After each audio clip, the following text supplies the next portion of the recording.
There is nothing better than having, like, you know, another soldier in arms. Like, here we go. We're in this together. If we go down, we go down together. And we have not gone down. Not yet. Hello, I'm Richard Ridge for Broadway World. Solea Pfeiffer and John Cardoza are the brand new Satine and Christian in the Tony Award-winning Best Musical Moulin Rouge, and I caught up with them here at the Hirschfeld. It's been an absolute whirlwind, the most glamorous, rhinestoned, confetti-filled whirlwind ever.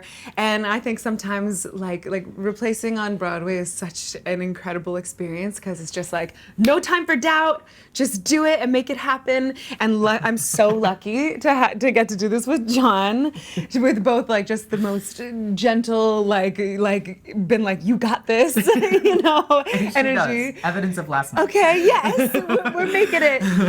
But with someone who knows the show and can be like, oh no, it's totally normal to feel that, you know. But this company in this building they've been so welcoming and just open arms and ready to receive our version of the show. And people's excitement, both within like the fans and just like the Broadway community, has made me feel so amazing. Thank you, everyone. That was actually one of the greatest part of this that I wasn't anticipating, was just like all the love and support just from the announcement on, and just to feel that kind of continuing is just the best ever. So it's been really lovely.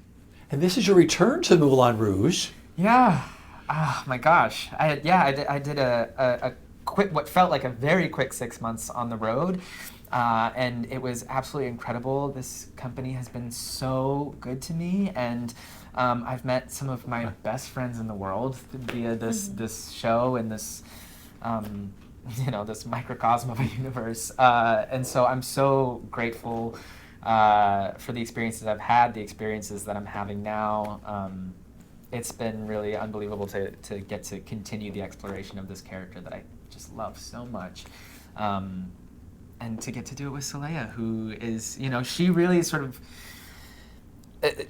because Satine and Christian are so much of each other's shows and so much of each other's trajectory, like when you're out there with somebody new, it really becomes a completely different production, and you have to sort of relinquish any preconceived notion of what the story is going to be and build it from the ground up again. And so I've gotten to explore the character in a completely fresh, completely new way, and I'm very lucky to have such a present and alive scene partner. It's Thanks, amazing. John. Well, you two went in together. Does it make it a little easier when you get to put in, you're like, I'm going into this big show that's a huge show? Let me tell you right now, there is nothing better than having, like, another soldier in arms. Like, here we go.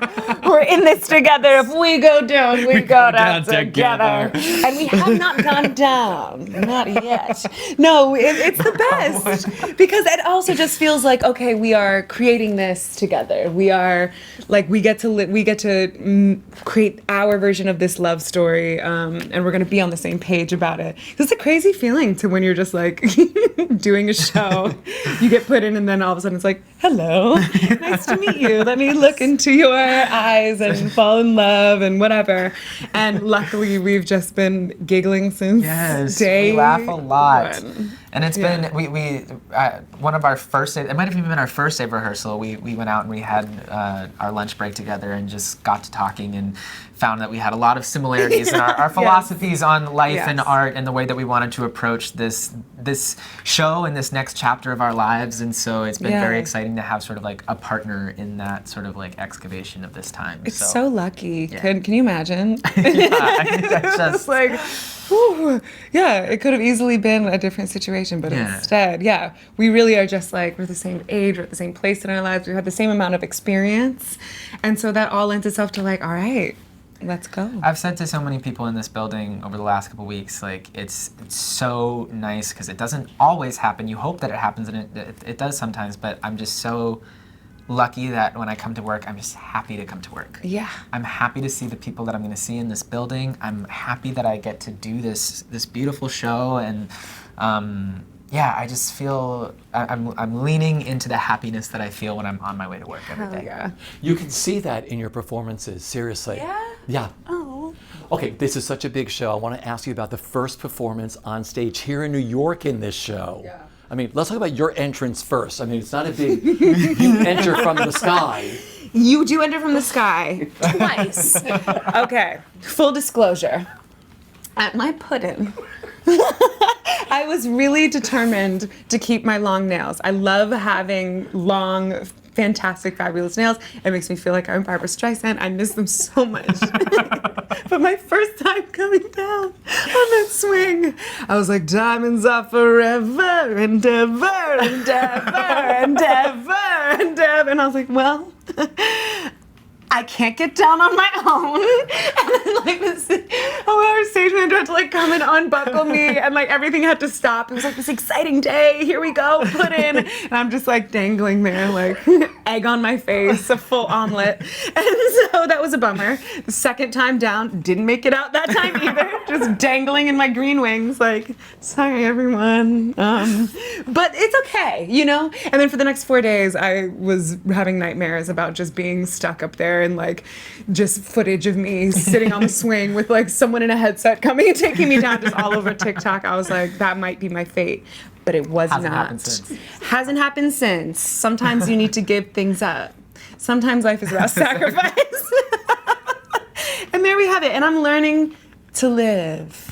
Your nails are beautiful, just so you know. Thank you so much. They're beautiful at that length too. But those long nails are immortalized on the pillar outside this building. Yes, Go they take a made look. it to They're the beautiful. press shop, and so they live on in perpetuity outside, and they're really big.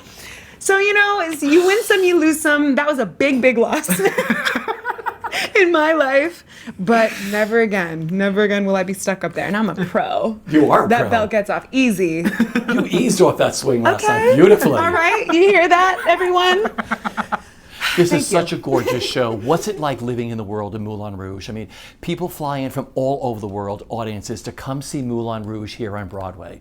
What is it like for you living in this gorgeous show? Oh my gosh, it's incredible. It's such, we were saying earlier, like it's such a feast for the senses. Yeah. You know, it's the music, the lighting, the design of everything it's so immersive. It's hard not to lose yourself in the world of the show. And you know, and at its core, it's so poetic and romantic. And I think everybody wants to lose themselves in this sort of transcendent love story that has Yeah. been such a staple in pop culture for decades now. And it's the fact that you get to step into the theater and experience it sort of like 360, like all around you, and feel the music sort of vibrating you. You get to experience Yeah. that story come to life. Because I mean, Nicole Kidman and Ewan McGregor, it's the stuff of legend and impossible to recreate. But we are breathing some new life into this story that we are so grateful that people have been so appreciative of. And I mean, it's why it's been running for as long as it has and become such a staple here in New York for us now.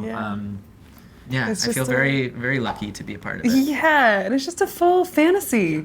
I love getting to transform into Satine. Like, I'm telling you, the girl who walks into the building and then the girl who walks on stage are like unrecognizably different. And I love getting the chance to tap into what feels like just like the divine feminine, and to have it be celebrated like this.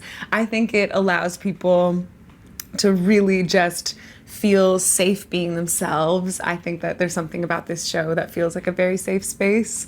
And I think there's something really beautiful about femininity being glamorized and the power that a woman can hold. You know, at the end of the day, Satine is the one keeping everything together. And so it's a cool thing to be able to live in this world of just like total fantasy in this set. Like, you can't help but just be totally, you are there. You are enveloped in this world. And the attention to detail, like, you really just, even up on stage, you can get totally lost in it. And there's just like, we are on stage a lot. And so it really does feel like no matter what's happening in the world for the next, you know, like 2.5 hours, it's go time. It's a show And that we're really there. happens to you. And if Yeah. you are willing to go on the ride and allow the show to happen to you, you're going to have a great night. Yeah.